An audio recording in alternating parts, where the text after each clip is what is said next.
السلام علیکم ورحمۃ اللہ وبرکاتہ۔ کیسے ہیں آپ سب؟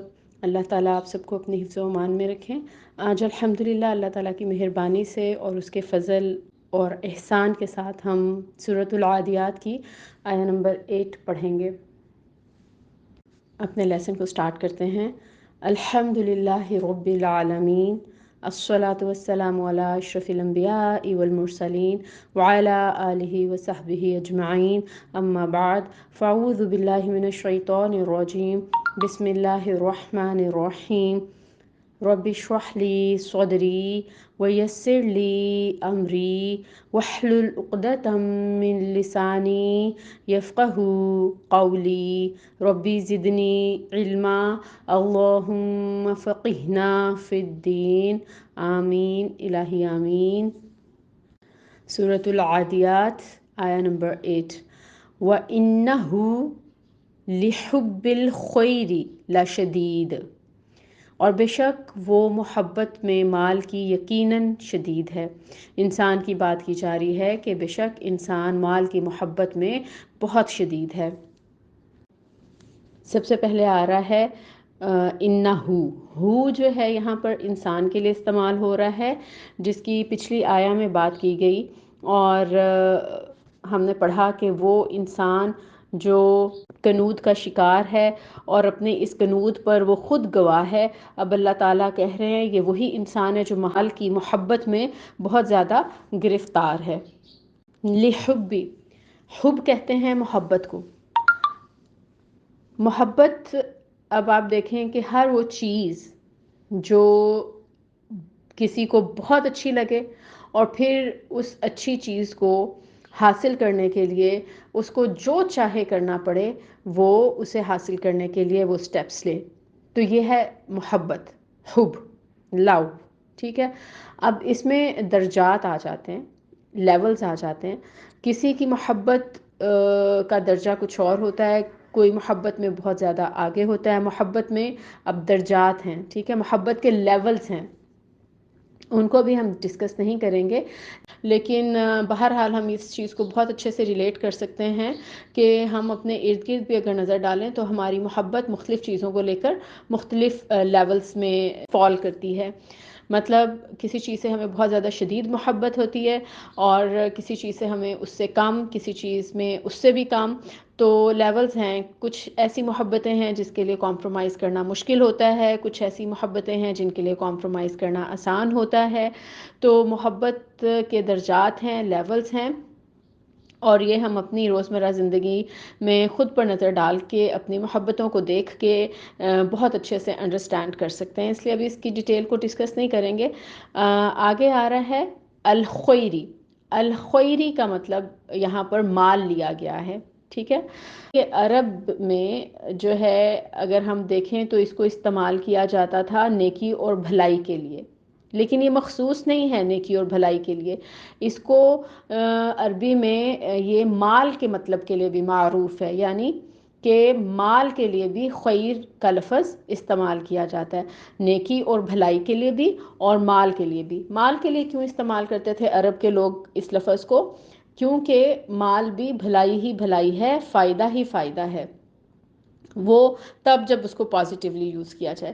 لیکن اگر اس کا پازیٹیو یوز نہیں ہے مال کا، تو پھر ظاہر ہے یہ مال انسان کو حرام میں بھی مبتلا کرتا ہے، اور اس کے لیے مصیبتوں کا جو ہے باعث بھی بنتا ہے اور وبال کا باعث بھی بنتا ہے۔ دنیا میں بھی مشکلات اٹھاتا ہے اس حرام مال کے نتیجے میں، اور پھر آخرت میں تو اس کی سزا ہے ہی ہے، ٹھیک ہے۔ تو اب ہم نے یہ سمجھ لیا کہ عرب کہ جو لوگ تھے اس کو صرف خیر اور بھلائی، نیکی کے معنوں میں استعمال نہیں کرتے تھے، بلکہ اس کو مال کے معنوں میں بھی استعمال کیا جاتا تھا۔ قرآن پاک میں بھی ایک جگہ پر سورہ البقرہ میں آپ دیکھیں آیہ نمبر 180 میں خیر الوصیۃ استعمال ہو رہا ہے، وہاں پہ بھی اس کو خیرہ کو استعمال کیا گیا مال کے میننگ میں، یعنی مال کو وصیت کرنا، ٹھیک ہے۔ تو قرآن میں صرف اسی مقام پہ اس کو ایسے استعمال نہیں کیا گیا، بلکہ سورہ البقرہ میں بھی خیرہ کو مال کے میننگ میں استعمال کیا گیا ہے۔ پھر آگے آ رہا ہے لا شدید، ٹھیک ہے۔ اب یہ جو لا شدید ہے لام تاکید آ گیا یقیناً، ٹھیک ہے. اور پھر شدید ہم اردو میں بھی یوز کرتے ہیں، اس لیے ہمیں اس کے میننگ کو انڈرسٹینڈ کرنا بھی بہت آسان ہے. شدید مطلب بہت زیادہ، ٹھیک ہے. انٹینس ڈگری آ گئی، ویری ٹف اپون اٹ، بہت اسٹرانگ، اور لاکڈ ان اٹ، ٹھیک ہے. جیسے آپ محبت میں اتنا زیادہ، جیسے بالکل گرفتار ہو جانے والی بات، اتنا انڈلج ہو گئے ہیں آپ، ٹھیک ہے. اتنا آپ اس محبت میں ڈوب گئے ہیں کہ آپ خود کو اس سے نکال ہی نہیں پاتے، پرزنر بن گئے ہیں. اس طرح سے بھی کہہ سکتے ہیں کہ مال کی محبت نے آپ کو قید کر لیا ہے، ٹھیک ہے. اب ہم اس کو دیکھتے ہیں تھوڑا سا ڈیٹیل کے ساتھ آیا مبارکہ کو، کہ اس میں اللہ تعالیٰ انسان کو ایکچولی کیا ریئلائز کرانا چاہ رہے ہیں. انفیکٹ انسان کا جو خمیر ہے نا، اس کے اندر ہی مال کی محبت جو ہے وہ کوٹ کوٹ کر بھری ہوئی ہے. اب انسان جو ہے وہ مال کی محبت میں دن رات ایک کرتا ہے، اور اس محبت میں وہ دوڑ دھوپ میں لگا ہوا ہے، ٹھیک ہے. اور دین کی اگر ہم بات کریں تو دین کی خاطر اگر انسان کو بھاگ دوڑ پڑے نا، تو وہ کمزور پڑ جاتا ہے، اللہ تعالیٰ کا حق ادا کرنے میں کمزور پڑ جاتا ہے. لیکن دنیا کیونکہ سامنے ہے، دنیا کی زندگی ہے، دنیا کی رنگینیاں ہیں، اور دنیا اپنی طرف اٹریکٹ کرتی ہے، بہت زیادہ اٹریکشنز ہیں. تو انسان بس اس مال کی محبت میں جو ہے خود کو گم کر لیتا ہے، اور اپنی زندگی کا مقصد جو ہے نا وہ اسی مال کو بنا لیتا ہے. اچھا، اب آپ دیکھیں کہ سورہ مبارکہ میں گھوڑوں کی بات کی گئی تھی. ہم نے گھوڑوں کی لائلٹی دیکھی کہ اپنے مالک کے ساتھ کتنے زیادہ وفادار ہیں. مالک ان کو جو بھی سرو کر رہا ہے کھانے پینے میں، وہ اس کو لیتے ہیں، اور اس سے کوئی ڈیمانڈ تو نہیں ہوتی ان کی. لیکن جہاں پہ رسپانسبلٹی کی بات آتی ہے، جہاں پہ ان کی وفاداری کی بات آتی ہے، تو پھر وہ کسی بھی چیز سے گریز نہیں کرتے، بالکل میدان جنگ میں کود پڑتے ہیں، اپنی جان کی پرواہ نہیں کرتے، اور اپنے مالک کے لیے بہت زیادہ وفاداری کا ثبوت دیتے ہیں اپنی جانوں پر کھیل کر. اب اگر ہم آج کل کی زندگی میں گاڑیوں کو لے لیتے ہیں ان گھوڑوں کی جگہ پر، ٹھیک ہے. ہمارے پاس گاڑیاں ہیں، ہمارے پاس گھوڑے نہیں ہیں، لیکن گاڑیوں کی سپیڈ بھی بہت زیادہ تیز ہے. ہم نے پڑھا تھا وَالْعَادِيَاتِ ضَبْحًا کہ گھوڑے ہانکتے ہیں. اب یہ گاڑیوں کی سپیڈ کتنی زیادہ ہے، کتنی تیزی سے دوڑتی ہیں. اب ہمیں یہ دیکھنا ہے کہ کیا ان گاڑیوں کو ہم اپنے روزمرہ زندگی کے کاموں میں تو استعمال کر رہے ہیں دنیاوی مقاصد کے ساتھ، کیا ان گاڑیوں کو ہم دین کے کام کے لیے بھی یوز کر رہے ہیں، اللہ کے راستے میں ہم نکلتے ہیں ان پہ، ٹھیک ہے. تو یہ ہمیں سوچنے کی ضرورت ہے کہ اللہ کے راستے میں نکلنے کے لیے ہم کتنی اسٹرگل کرتے ہیں. اب ہم دیکھتے ہیں کہ گھوڑے جو اپنے مالک کے ساتھ جو ہے وفاداری بھی نبھاتے ہیں، اور جو مالک انہیں ڈال دیتا ہے، دے دیتا ہے، اس پر وہ صابر شاکر رہتے ہیں، ٹھیک ہے. موقع آتا ہے تو پھر وہ جان دینے سے بھی دریغ نہیں کرتے.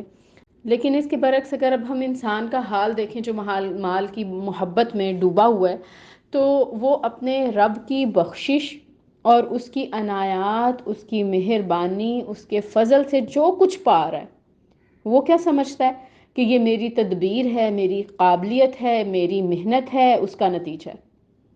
یعنی انسان کو اگر اللہ تعالیٰ نے اس دنیا میں بہت ساری نعمتوں سے نوازا ہوا ہے، اور دنیا میں اس کو کامیابی بھی ملی ہے، جس کام میں اس نے ہاتھ ڈالا اس کو سکسیس بھی ملی ہے، یا جن ریسورسز سے وہ مال کما رہا ہے، تو وہ سمجھتا ہے کہ بس یہ میری محنت ہے، میری سکسیس ہے، میری کوشش کا نتیجہ ہے، میرا علم، میری ڈگریاں، میری محنت، سب اس کی وجہ سے یہ کامیابی ہے. یہ نہیں سوچتا کہ اگر اللہ تعالیٰ نہ چاہیں تو یہ علم، یہ ڈگریاں، یہ کوشش ٹورڈز اینی ٹاسک اس کی ادھوری رہ جائے گی، بیکار ہو جائے گی، اگر اللہ تعالیٰ کی مرضی شامل نہ ہو. اور اس کی ہم اپنے ارد گرد دیکھیں تو ہمیں بہت ساری ایگزامپلس نظر بھی آتی ہیں. بہت زیادہ ڈگری ہولڈرز جو ہوتے ہیں وہ کس طرح سے ہوتے ہیں وداؤٹ جابس. ہمارے پاس بہت ساری ایگزامپلس ہیں. تو اپنے آپ کو، اپنے علم کو، اپنی ڈگریوں کو، اپنی کوشش کو سب کچھ نہیں سمجھ لینا چاہیے، ٹھیک ہے. اب کچھ لوگ وہی بات کہ کسی کام کو شروع کرتے ہیں اور اپنی پوری ایفرٹ اندر ڈالتے ہیں لیکن سکسیس نہیں ملتی. اور کچھ لوگ مٹی میں بھی ہاتھ ڈالیں تو محاورہ ہے نا کہ سونا بن جاتی ہے.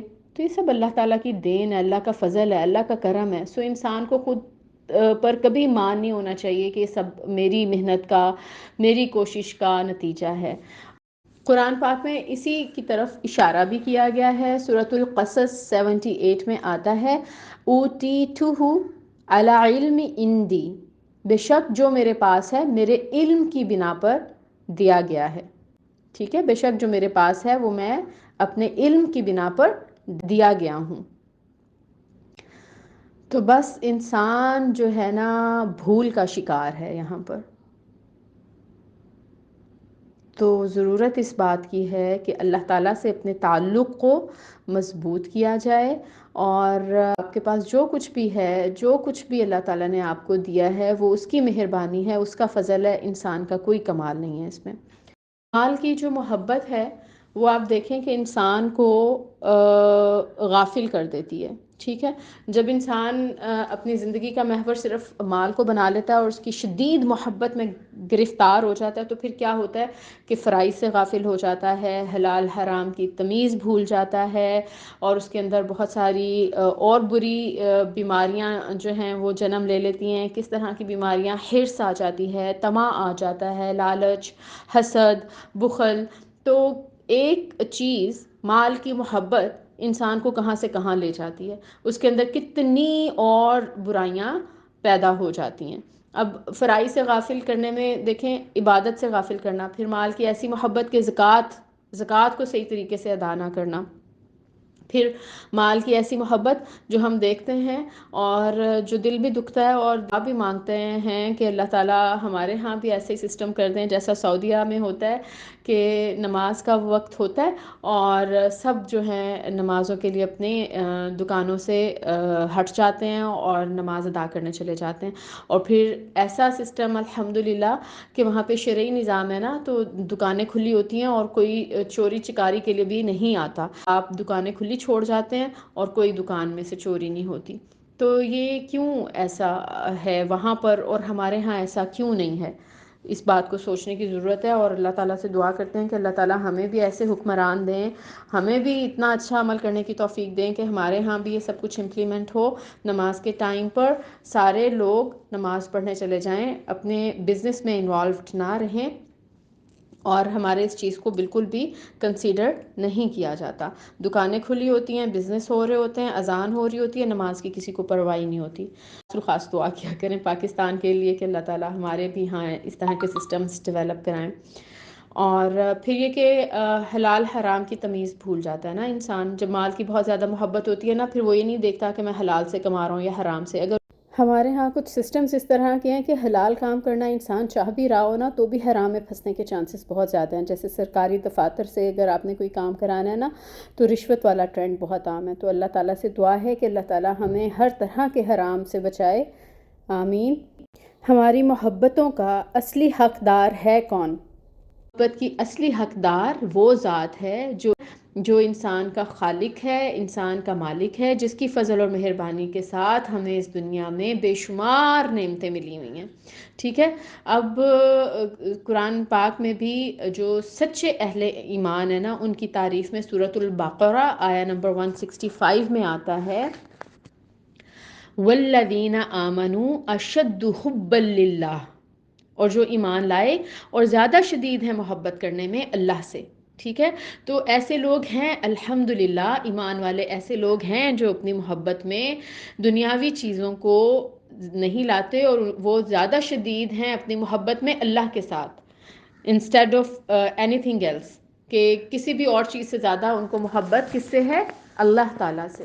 اللہ تعالیٰ ہمیں انہی لوگوں میں شامل فرمائے، آمین، اللہم جعلنا منہم۔ یہ ایسے لوگ ہیں جو اپنے رب کی محبت میں مضبوط ہیں، ثابت قدم ہیں، اور یہ اپنے نفس کی پیروی نہیں کرتے، اپنی خواہشات کی بجائے نا یہ اللہ تعالیٰ کی خواہشات کو مقدم رکھتے ہیں، آگے رکھتے ہیں۔ اور جو لوگ نا شکرے ہوتے ہیں وہ اپنے رب سے زیادہ مال کی محبت کے پرستار ہوتے ہیں، مال کی محبت میں انوالوڈ ہوتے ہیں۔ ٹھیک ہے، اب ایک بہت خوبصورت مولانا رومی نے بات کہی جو آپ کے ساتھ شیئر کروں گی۔ یہ شعر فارسی میں ہے، میں آپ کے ساتھ اس کی ٹرانسلیشن شیئر کروں گی۔ پانی جب تک کشتی کے نیچے رہے گا تو کشتی کا مددگار ہے۔ ٹھیک ہے، یعنی پانی جب تک کشتی کے نیچے ہے تو کشتی چل رہی ہے، کشتی کو وہ چلنے کا باعث ہے، اس کا مددگار ہے، اس کو ہیلپ کر رہا ہے. لیکن اگر یہی پانی کشتی کے اندر آ جائے تو پھر کیا ہوگا؟ پھر تو کشتی ڈوب جائے گی. تو یہی پانی کشتی کے لیے مددگار ہے جب کشتی کے نیچے ہے، اور یہی پانی نقصان کا باعث ہے اگر یہ کشتی کے اندر آ گیا تو اس نے کشتی کو ڈبو دیا. تو اسی طرح مولانا رومی نے کہا کہ مال کی مثال ہے، مال جب تک دل کی کشتی کے باہر ہے تو آپ سیف ہیں، اور جب مال کی محبت دل کے اندر آ گئی تو بس سمجھیں کہ یہ آپ کو لے ڈوبی. ٹھیک ہے، یعنی مال کو کمانا برا نہیں ہے، مال کو سنبھالنا ان اے سینس کہ اس کی حفاظت کرنا بری بات نہیں ہے، ود دا انٹینشن آف کہ آپ اس مال کو بھی پازیٹیو یوز کس طرح سے کر رہے ہیں، اپنی ضروریات کو بھی اعتدال میں رہ کے پورا کریں اور اللہ تعالیٰ کے راستے پہ بھی اس مال کو لگائیں، تو پھر فائدہ ہی فائدہ ہے. اور اگر آپ نے اس مال کی محبت کو دل میں جگہ دے دی تو پھر سمجھیں کہ ہلاکت ہے. ٹھیک ہے، یعنی ہمارے دل کو اس مال کی محبت کے ساتھ ہم نے دل کو مشغول نہیں ہونے دینا. تو اللہ تعالیٰ ہمیں بچائیں ایسے لوگوں میں شامل ہونے سے جن کے دلوں میں مال کی محبت گھر کر گئی ہو. اللہم لا تجعل منہم. سبحانک اللہم و بحمدک اشہد ان لا الہ الا انت استغفرک و اتوب الیک. السلام علیکم ورحمۃ اللہ وبرکاتہ.